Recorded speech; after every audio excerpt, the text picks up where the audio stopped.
Hello everyone, how are you doing? This is MD Tech here with another quick tutorial. In today's tutorial, I'm going to show you guys how to either enable or disable, turn on or off airplane mode on your Android device. So this will apply for all Android devices, Google Pixel, Samsung Galaxy, that sort of thing.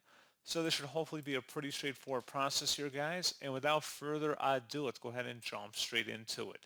So all you have to do is open up the settings window. So it should be a little gear icon. If you have it on your home screen, just go ahead and select it. Otherwise, you may have to swipe up to access it. Again, you want to select settings and then select the network and internet button. Should be in airplane mode here. If you toggle it to the right, just clicking inside the oval one time, that means it will be turned on. Otherwise, you can disable it by toggling it off. And that is all you have to do.